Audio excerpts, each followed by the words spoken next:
তো ভাই দেখেন অমর ভাই কিভাবে বাংলাদেশ ক্রিকেট বোর্ডে দইয়া দিল, তা আবার ভিডিওর মাধ্যমে। হ্যালো বাংলাদেশ ক্রিকেট বোর্ড, জি আমি সুন্দরবন থেকে রয়্যাল বেঙ্গল টাইগার। ভাই আপনারা কন্ত যে আপনি করে কেডা কইছে বাংলাদেশের জার্সিতে এই বাঘের ছবি ইউজ করতে?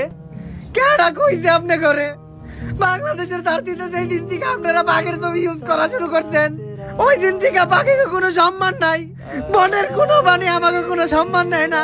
কোন দেশ থেকে জানি এক রাসেল ভাই বেড়াইছে, ওই রাসেল ভাই বেড়ার এই বাঘের থেকে সম্মান বেশি। সবাই টিটকারি মারে আমাকে নিয়ে, আমরা কোনো জায়গায় মুখ যাইতে পারি না।